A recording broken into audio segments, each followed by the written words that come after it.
is To His Coy Mistress, which is written by Andrew Marvell. Let me read the first text. Had you but dwelt enough and time, this coyness lady were no crime. We would sit down and think which way to walk and pass our long love's day.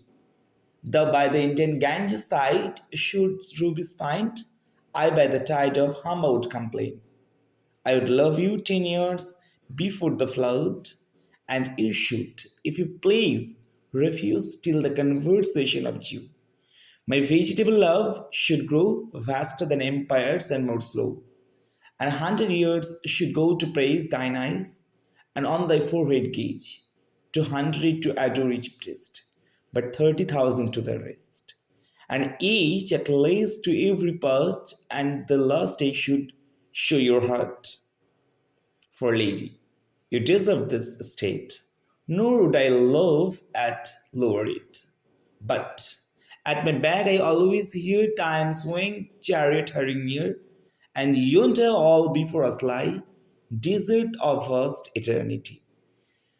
Thy beauty shall no more be found, nor in the marble vault shall sound my echoing song. The wombs shall try that long preserved virginity, and your quiet honor turn into dust, and into ashes all my lust. The graves find in private place, but none, I think, know their embrace.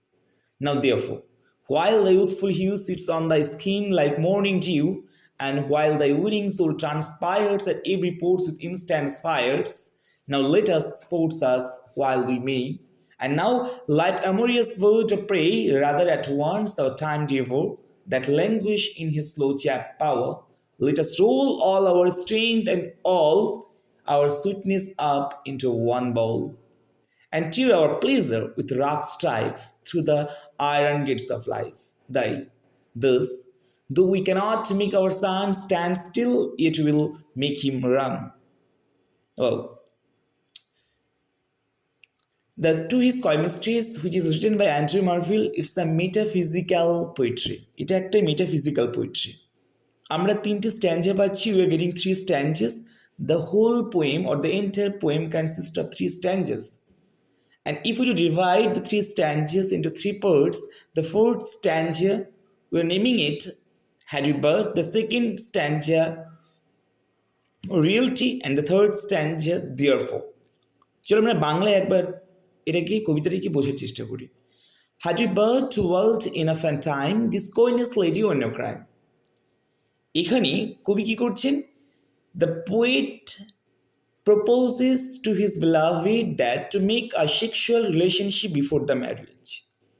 But the beloved does not agree, does not accept the proposal which is given by the poet himself. That's why খুব রাগের সঙ্গে এবার কবি বলছে কি, had you but world enough and time this coyness lady why no crime. আমাদের হাতে যদি অনেকটা সময় থাকতো এবং অনেকটা বিশ্ব থাকতো, তোমার এই ন্যাকামো ভাবটিকে আমি বলতাম তুমি ঠিকই বলছো। কারণ মেয়েটি বলছে কি, মানে এই সেক্স এই শব্দটা বা বিফোর দ্য ম্যারিজে যে সেক্স এই জিনিসটা, এটা একটা পাপ মেয়েটা মনে করে। তাই আইরনিক্যালি বলছে had you but world enough and time this coyness lady why no crime. আমাদের হাতে যদি অনেকটা সময় থাকতো এবং অনেকটা বিশ্ব থাকতো, তোমার এই ন্যাকামো ভাবটিকে বলতাম তুমি ঠিকই বলছো। তাহলে কি করতাম? যদি আমাদের হাতে অনেকটা সময় এবং অনেকটা বিশ্ব থাকতো, উই উড সিট ডাউন, আমরা বসে কাটাতাম, অ্যান্ড থিঙ্ক, আমরা ভাবতাম, হুইচ ওয়ে টু ওয়ার্ক, আমরা কোন রাস্তা দিয়ে হেঁটে হেঁটে যাব, অ্যান্ড পাস, এবং আমরা কাটাবো আওয়ার লং লাভ স্টে, আমাদের ভালোবাসার অনন্ত দিনগুলোকে কাটাবো। Thou by the Indian Ganges side should rubies find, তুমি গঙ্গা তীরের কাছে গিয়ে তুমি কি করতে? তুমি চুনি খুঁজতে। এখানে and I by the tide of Humber would complain, আর আমি হাম্বার নদীর কাছে গিয়ে প্রেমের সম্বন্ধে অনেক অভিযোগ জানাতাম।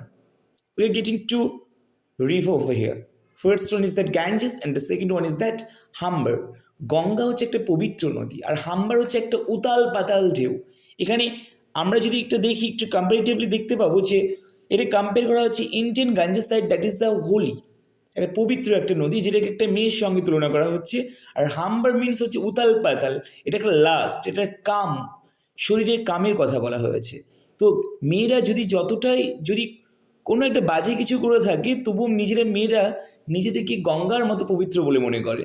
আর প্রেমিক কি বলছে, যে আমি ওই প্রেমের জয়গান নিয়ে আমি ওখানে তোমার কমপ্লেন লিখতে শুরু করবো বা কমপ্লেন করতে শুরু করবো। I would love you 10 years before the flood, আমি তোমাকে হয়তো বা ভালোবাসতে পারতাম কবে থেকে, পৃথিবী সৃষ্টির আদিতে ঘটে যাওয়া যে একটা ফ্লাড হয়েছিল, একটা বন্যা হয়েছিল সেদিন থেকে। এবং কতদিন পর্যন্ত, and you should তুমি পারতে, if you please refuse till the conversation of the Jew, আর according to the Old Testament obviously a day would come, that is the doomsday, একটা ডুমসডে আসবে, পৃথিবী একদিনকে শেষ হবে, সেই দিন পর্যন্ত তুমি আমার এই যে ভালোবাসার যেটা আমি তোমায় বলছি সেটাকে তুমি রিফিউজ করতে পারতে। কতদিন পর্যন্ত, পৃথিবী সৃষ্টির আদিতে ঘটে যাওয়া যে প্লাবন হয়েছিল সেদিন থেকে পৃথিবী যেদিনকে শেষ হবে ততটা দিন পর্যন্ত আমার এই যে আমি তোমাকে বারবার রিকোয়েস্ট করছি, just I am going to words to you that I want to make a sexual relationship with before the marriage, but you are refusing that. You could, তুই পারতে করতে, যদি আমরা না মরতাম, যদি আমরা সারাটা জীবন বেঁচে থাকতাম, তাহলে পৃথিবী যেদিন তৈরি হয়েছিল সেদিন থেকে পৃথিবী যেদিনকে ধ্বংস হবে ততদিন পর্যন্ত তুমি বারবার আমায় রিফিউজ করতে পারতে। My vegetable love should grow vaster than empires and more slow, আর আমার এই নিরামিষী ভালোবাসাটা একদিনকে আস্তে আস্তে বাড়তো এবং একটা বিরাট সাম্রাজ্যের আকার ধারণ করতো। এখানে ভেজিটেবল লাভ কেন বলা হচ্ছে, কারণ whatever that I have উইক্সড, মানে যে লঙ্গিংগুলো আমার আছে, যেগুলো আমার ডিজায়ার আছে, যেগুলো আমার ইচ্ছে আছে, যেটা আমি পূর্ণ করতে পারছি না। আমার ভালোবাসাটা কোনো নিরামিষী ভালোবাসা নয়, এটা আমার আমিষ ভালোবাসা, কিন্তু তুমি যেটা করছো তার জন্য আমার ভালোবাসাটা নিরামিষী ভালোবাসা। As of that you are not you are not allowing me to make a sexual relationship with you, তার জন্য এটা আমার vegetable love. My vegetable love should grow vaster than empires and more slow, my vegetable love, আমার নিরামিষী ভালোবাসাটা should grow, বাড়তে শুরু করবে, ভাস্টার এতটা বাড়বে, দ্যান এম্পায়ার্স একটা বিরাট সাম্রাজ্যের আকারের থেকে বেশি হতে পারে, অ্যান্ড মোর স্লো সেটা আস্তে আস্তে বাড়বে। And 100 years should go to praise thine eyes, তোমার সুন্দর চোখ দুটোর দিকে তাকিয়ে 100 বছর ধরে পুজো করব, আহা তোমার চোখ দুটি কি সুন্দর। And on the forehead gauge, তোমার কপালের দিকে তাকিয়ে বলবো, আহা তোমার কপালটি কি সুন্দর। 200 টু অ্যাডোর ইচ ব্রেস্ট, এবং তোমার দুটো স্তনকে 200, 200, 400 বছর ধরে পুজো করবো, আহা তোমার স্তন দুটি কি সুন্দর। বাট 30,000 টু দ্য রেস্ট, এবং বাদবাকি অংশটুকুকে বর্ণনা করতে আমার কি হচ্ছে, an edge at least to every part, but 30,000 to rest and edge at least to every part, এবং তোমার শরীরের বাদবাকি অংশটুকুকে আমার বর্ণনা করতে কয়েক যুগ লেগে যাবে, দ্যাট লাইক 30,000 ইয়ার্স লেগে যেতে পারে। And the last edge should show your heart, the last edge to remember that, to mind it. কি বলছে, দ্য লাস্ট এজ মিনস পৃথিবী যেদিনকে ডুমসডে আসবে সেদিনকে তুমি আমার কাছে আসবে, অ্যান্ড শো ইউর হার্ট, তুমি তোমার ইচ্ছেটিকে সেদিনকে আমায় দেখাবে। ফর লেডি, হে রমণী, ইউ ডিজার্ভ দিস স্টেট, তোমার জন্য এই কথাগুলোই ঠিক আছে। No rude I love at lower rate, এর থেকে আর বেশি রেট দিয়ে তোমায় ভালোবাসা যেতে পারে না। This is very ironic part. And the second স্ট্যান্ডা very real fact, very indeed fact, but at my back I always hear time swing chariot hurrying near. আমি তোমাদেরকে এখন এই 9 মিনিট মতো পড়াচ্ছি আমার জীবনের, যদি আমার suppose to think that my entire life is bounded by 80 years, তাহলে সেখান থেকে কিন্তু 9 মিনিটস কিন্তু আমি পেরিয়ে এসেছি। তাই বাট আই ব্যাক, আমি সবসময় শুনতে পাই সময় নামক পক্ষীরাজি রথ আমাদের পিছনে তাড়া করতে করতে আসছে। বাট অ্যাট মাই ব্যাক, আমার পিছনে, আই অলওয়েজ হিয়ার, আমি সবসময় শুনতে পাই টাইম সোয়িং চ্যারিয়েট হারিং নিয়ার, সময় নামক পক্ষীরাজি রথটা পিছনে তাড়া করতে করতে আসছে। টাইম মিনস মিনিট, সেকেন্ড, ঘন্টা, তাড়া করতে করতে আসছে। And you want all before us life, আমাদের সামনে যা কিছু পড়ে আছে, ডেজার্ট অফ ভাস্ট ইটার্নিটি, ওটা একটা মরুভূমির অনন্তকাল, মিনস আফটার 80 ইয়ার্স যে জিনিসটা পড়ে আছে সেই জিনিসটাকে আমরা কোনো দিনকে দেখতে পাবো না। The beauty shall no more be found, তোমার ওই সৌন্দর্য আর দেখা যাবে না। Nor in thy marble vault shall sound my ইকোয়িং সং, এমনকি তুমি যে মার্বেল ভল্ট মিনস গ্রেভ, কবরের মধ্যে যখন তোমাকে রাখা হবে তখনই আমার কাঁতরানো শব্দটা, ওগো I want to make a sexual relationship with you, এই শব্দটাও তুমি আর শুনতে পাবে না। Their wombs shall try that long preserved virginity, and your point honor turn into dust and into ashes all my last. Wow, very, very terrific line, na? My then wombs shall try that long preserved virginity. তারপর কি হবে? তোমার ওই সতীত্বটা, তোমার এই long preserve virgin, তুমি দীর্ঘদিন ধরে যেটাকে লুকিয়ে রেখেছো, তোমার যে কুমারিত্বটিকে, সেই জিনিসটাকে নষ্ট করবে কারা? মাটির তলায় থাকা কীটপতঙ্গেরা। আমি কি কীটপতঙ্গ থেকে এতটাই খারাপ যে তোমার শরীরটা আমাকে না খাইয়ে ওই কীটপতঙ্গকে খাওয়াবে? ভেরি দেন ওমস শ্যাল ট্রাই, তারপর ওই কীটপতঙ্গরা চেষ্টা করবে দ্যাট লং প্রিজার্ভ ভার্জিনিটি, তোমার ওই সতীত্বটাকে নষ্ট করার জন্য। And your quaint honour turn into dust, এবং তোমার এই প্রাচীনপন্থী সতীত্ব, কোয়াইন্ট অনার মিনস প্রাচীনপন্থী সতীত্বটা টার্ন ইন্টু ডাস্ট, যেটা মাটির নিচে ধুলোতে পরিণত হবে। And into ashes all my lust, এবং আমার শরীরের সমস্ত কামগুলো পূর্ণ হবে ছাইয়ে। The grave fine and private place, হ্যাঁ হ্যাঁ, গ্রেভ একটা প্রাইভেট প্লেস, একটা সুন্দর প্লেস, হ্যাঁ জানি, বাট নান, কিন্তু সেখানে তো কেউ নেই। I think as far as I concern, আমি যতটা জানি, টু দেয়ার এমব্রেস, তোমাকে এমব্রেস করার মতো।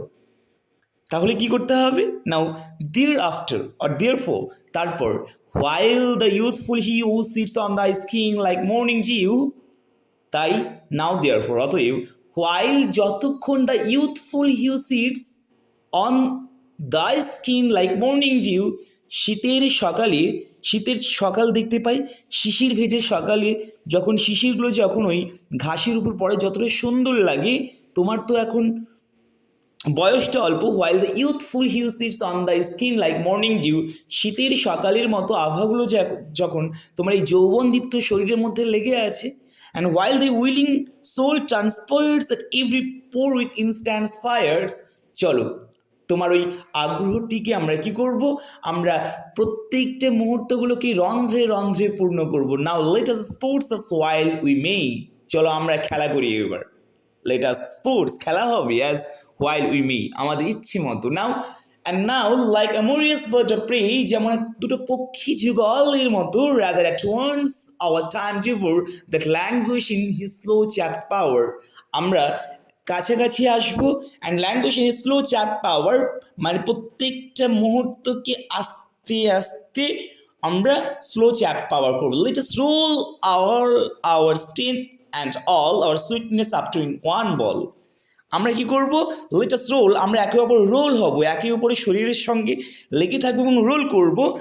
অল আওয়ার স্ট্রেংথ, আমাদের সমস্ত ক্ষমতা দিয়ে, and all our sweetness up, যতটা আমাদের সুইটনেস আছে মানে মিষ্টতা আছে, ইন্টু ওয়ান বল, একটা বলই আকার ধারণ করবো। অ্যান্ড টিয়ার, আমরা ছিঁড়ে ফেলবো আওয়ার প্লেজার, আমাদের আনন্দগুলোকে উইথ রাফ স্ট্রাইপ, কঠিন বাধা বিপত্তির মধ্য দিয়েও, through the iron Gates of life.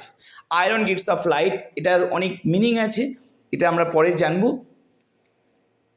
Das, এইভাবেই, though we cannot make our sun stand still, it will make him run, এটা খুব একটা গুরুত্বপূর্ণ লাইন। দাস, এইভাবেই, তো যদিও, we cannot make our sun stand still, আমরা কখনো সানকে বলবো না এই দাঁড়িয়ে থাকো, এই ঘরে এসো না বদমাস কোথাকার, এটা কখনো বলতে দেবো না, বরং কি করবো? উইল মেক হিম রান, আমরা সূর্যকে তাড়িয়ে তাড়িয়ে মারবো। আমরা দেখেছি যে অ্যান্ট্রি মার্ভেলের একটা গুরুদেব ছিলেন, যিনি ছিলেন, তার নাম জন টান তার একটা কবিতার মধ্যে দিয়ে যখন সূর্য যখন কি করছে, যখন তারা একটা সুন্দর মুহূর্তের মধ্যে আছে, তখন সূর্য তাদের কার্টিনের কাছে এসে বারবার ডিস্টার্ব করছে এবং তারা ডিস্টার্ব ফিল করছে।